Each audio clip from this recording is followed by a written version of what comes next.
I quietly left after discovering my wife's affair after 5 years. Cheating stories. Hello everyone. Dear listeners, please share your thoughts in the comments section below. And don't forget to like, share, and subscribe. Now let's begin the video. Using a throwaway for obvious reasons, with certain specifics modified to preserve anonymity. I quietly slipped away after I found out my wife was cheating on me after we'd been married for 3.5 years. About a year later, my ex-wife, who had ghosted me for months, finally tracked me down once she heard about her affair. I moved up into the hills not really sure why I'm even writing this, maybe just to get it off my chest or to help someone else going through something similar. Now that everything's settled and I've moved forward, I feel like sharing my story.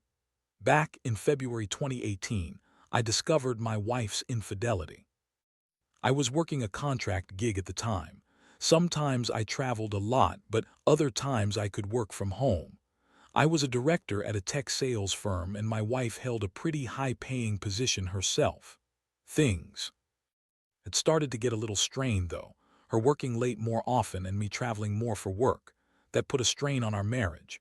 Still, I'd say we had a pretty solid relationship overall. About 5 years ago, at a cookout hosted by a mutual friend, I first met my wife, who's now my ex. We immediately clicked.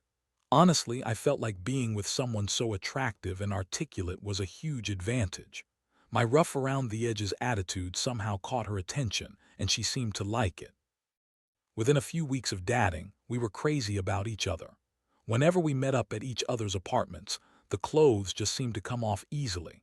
After roughly a year and a half, we decided to get married and moved into a spacious apartment while saving up for a house. Things started to shift after our 3rd year of marriage. I still had feelings for her, but I noticed she'd argue over the tiniest things, especially when I mentioned her long hours and work trips. She'd claim that her long hours and frequent work outings were necessary for climbing the corporate ladder, her way of paying her dues, she said. Since I was also gone for weeks at a time, she felt like she had the right to brush me off, saying I had no right to criticize. I told her I could cut back on my travel if needed, but those endless circular arguments went nowhere. Looking back, I realize I had no idea she was actually having an affair during all this. Besides our declining sex life and her late nights at work, I never suspected anything at first. I just figured she was exhausted. But her rejection and the way she dismissed me started hitting my ego, especially since I tried to initiate intimacy and get shut down constantly. She had a work mobile phone, and maybe she was texting someone, though I never caught her in the act like I read about in other stories. She used our spare bedroom as her office, hiding away in there for hours. By September 2017, I started noticing things. She'd come home from work and then head straight out to some work-related hangout. It went from once a week to over 3 nights each week. I wasn't naturally jealous, but it was obvious she was trying to hide something. Still, I knew she worked with mostly men, mostly male CEOs, so I figured she'd naturally attract some attention. She told me she was just busy with her job, and I believed her. The first time I really suspected she was cheating was about a month before I found out. I was helping her grocery shop when I saw something that made my stomach drop, a bra peeking out from beneath her front passenger seat. It was from her favorite store, so I knew it was hers. Looking back, that was a warning sign. She always took off her bra first whenever she was feeling particularly lustful, but for some reason, seeing it just made me feel sick. I couldn't stop myself from staring at it. I didn't say anything right away. My heart was pounding so hard I thought I might faint. I brought the grocery bags inside and asked how I was feeling, saying I looked like I had seen a ghost. I just ignored her, had to hide how upset I was. I decided that night I'd start paying attention to her behavior, trying to catch her in the act. The next day, I kept thinking about all the signs I had missed and wondered if I'd overlooked something bigger. Her work was downtown, and I lived in a pretty big city, so I decided to temporarily push the suspicion aside. I cooked a fancy dinner, candles, nice plates, everything. I bought flowers and a bottle of wine one Friday after work, hoping to surprise her. When she got home, she breezed in, apologized, and said she had to go out to meet her at a bar. She said she needed a shower first but offered to have a quick snack before leaving. I stayed silent, my insides twisting. I felt this rage building inside me, something I can't quite describe. In a moment of frustration, I grabbed my work cell phone and tossed it into her back seat while she was showering. I had been considering using my phone to spy on her. After she finished and got dressed, she looked stunning as always. She told me, "Let's eat." But I just said, "Never mind, go out with your friends," trying to hide how hurt I was. She looked at me strangely, asking if I was mad, then said she was sad I didn't want to do anything. With her, she made a sarcastic comment about my short temper and told me to stop acting like a kid. I muttered to myself, foolish me, feeling like I was starting to see how far things had gone. I really wanted us to spend the evening together, but she just gave me a sly smile and stormed off. I took my second phone and followed her on her trip to the bar she frequented with her, about 20 minutes away. I saw her stopping at her car, then waited across the street in my car. I felt like a stalker, but I convinced myself I just needed to know what she was up to. Soon, I saw her leave with a man who looked like an executive from her company. He pulled her close and kissed her. I went numb with shock, my stomach twisting. They went to another vehicle, got in, and drove off. I followed, and they wound up at a hotel nearby. I just sat in my car, watching them exit holding hands and walk inside. That was it. I'd seen enough. I slammed the steering wheel in frustration, feeling totally empty inside. I don't know if I blacked out or had an out-of-body experience, but when I came to, I was trembling and craving a drink. My life was spiraling. I decided to drive out of town on impulse, replaying everything I just saw. I ended up at a small tavern about 30 miles away, ordered a drink, and sat at the bar. The bartender, a woman named Lisa, looked at me and said I looked like I'd been hit by a train. I cracked a half-smile, saying, "You could say that." A guy sat beside me and struck up a conversation. Even though I didn't want to talk, there was something about him that put me at ease. We struck up a chat, and when he asked about my wife, I told him I just wanted to forget her and get away. He nodded, told me he'd been through the same thing, and said, "There's a reason these things happen. Your life can go one of two ways now, positive or negative." His words hit me hard. I'd been drowning in pain, but hearing that, I realized I could choose my future. I liked him immediately. Name was Ray, and his down-to-earth vibe. He asked if I was planning to move out, and honestly, I hadn't thought that far ahead. I knew I wanted out, especially since I didn't want to be around my wife anymore.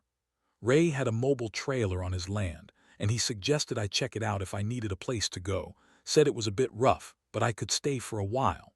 He even offered me a good deal if I wanted to watch it for him or just use it. I thought about it. Damn, if I could have escaped my crazy ex-husband years ago, I would jumped on the chance. The bartender, Lisa, said she could see why I might need something like that, maybe just to clear my head. I was starting to think I'd wandered into the twilight zone, but I decided to consider it. We parted ways that night and planned to meet again at his place in a few days. I felt like I finally had some perspective. Maybe I was finally free from this heartbreak, from everything that hurt. I told myself I'd never see her again. Cheating is just disgusting to me, and I'd always sworn I wouldn't tolerate it. I got home and sat on the couch, asked where I'd been, and I asked her the same. She said she went for drinks, but I turned it around and asked, "Are you cheating on me?" She looked surprised but then claimed she was. Then she asked where I was. I told her I was out with friends. She looked annoyed but didn't push. She went to bed. That night I couldn't sleep. I kept seeing her with that guy and my stomach hurt. I felt sorry for myself, disgusted, hurt, everything crashing down. But then I remembered Ray's trailer and it made me feel a little better. It was like a moment of clarity, even though my fight-or-flight response had kicked in hard. The next morning was quiet. We acted like everything was fine. I scheduled to meet with Ray in a few days. When I saw his ranch, I remembered how peaceful things might be. He had a cozy little cabin on a hilltop with electricity and water near some mountains. He promised to set up the trailer for me and bring it over. I tried to get to tell the truth about her affair over the next few weeks. All I got was gaslighting, denials, and accusations. I even warned her straight out, "There's no coming back if I find out you're cheating," but she just kept insisting she was innocent. She ended up telling me she'd been drinking to ease her guilt and that she'd stopped the affair immediately after I found out. I realized I couldn't do this anymore, this emotional torture. Instead of fighting or arguing, I just started quietly taking my things and moving them into the trailer when she was at work. She was still behaving more politely, but I knew that was too little, too late. I needed space to breathe. One night she tried to leave just as I was getting ready. She asked where I was going. I just said, meeting friends, and she asked if she could come along. I told her she wouldn't like it, and she pushed herself to stay longer, pleading for us to talk. I told her I wasn't ready yet. Gave her my new email but refused to give her my phone number. Knew she'd just spam me with texts. Eventually, she begged me to come back, but I didn't say yes. I simply told her I'd see her emails and that I wasn't interested in reconnecting. I made it clear I had no trust left. When she found out I changed my number, she sent angry messages, calling me a coward, begging to talk, saying she loved me. I ignored all of it. After a while, she even said she'd taken a new job out of state, hoping I'd move with her. She thought her remote work would make it easy. I was relieved because that meant I'd be done with her for good. I knew her time with me was over, even if she didn't realize it yet. I carefully packed my most valuable things, left a note on the kitchen table, and put my wedding ring on top of it. I felt a huge weight lift off my shoulders. I was finally free. Yes, the hurt still lingered and I'd have baggage to carry, but I'd started over. I didn't challenge her or force anything. I just walked away. The fresh mountain air was exactly what I needed. I went inside my trailer, resumed my routine, and felt alive again. Kept texting, landed team dinner questions about where I was, but I didn't answer. My phone went off constantly, but I ignored every call and message. When she got home, she tried to contact me repeatedly, but I stayed silent. Her mother even called, but I didn't pick up. Only my father, who's still in my life, tried to reach me, but I didn't respond. Her messages grew more urgent as days went by. The worst was when she finally admitted, after a week of silence, that she was sorry, said she made a mistake, though she claimed she was just busy with work. I knew that wasn't true. I'd been waiting for her to confess, but instead she kept begging me to come back, throwing insults, calling me a coward, saying I owed her a chance. I just ignored everything. Eventually, I switched my number to get away from her. In June 2018, I got an email from her. She'd hired a lawyer and was filing for divorce. I just replied briefly, telling her I had no plans to reconcile. She sent more messages, begged me to visit, insisted she'd stop bothering me if I just agreed to an uncontested divorce. But I knew I was finally free. A few months later, I moved out of the apartment and cut all ties. I never saw her again. Sometimes I'd think about her, songs we shared, memories, but eventually I stopped. Now I've started fresh. I met a wonderful woman down the hill from my house. We clicked instantly when I helped her fix a flat tire. Even though she's younger, she's incredible, adorable, and calls me her mountain man. She loves my simple life and the outdoors. I'm not rushing into anything, but I'm open to women. I have no plans to leave the trailer anytime soon. I enjoy the peace, the simplicity, and just living for myself. Everyone responds differently to heartbreak, I know that. Luckily, I was still early enough in my marriage, no kids, and I chose the best path for me, focusing on myself. If anyone else is going through this, I'd say don't dwell on what's lost. Keep living your life, work on yourself, and better days will come. I've rewritten this story many times just to make it clear, but I want to give an update about my ex-wife's recent attempt to find me. I once saw her last weekend at a coffee shop near my place. It didn't seem like coincidence, but I managed slip away before she saw me. Then just last weekend, I went out to get groceries and stopped at my usual coffee spot. I was working on some paperwork when I heard someone shout, "David," across the street. I looked up. There she was, waving at me.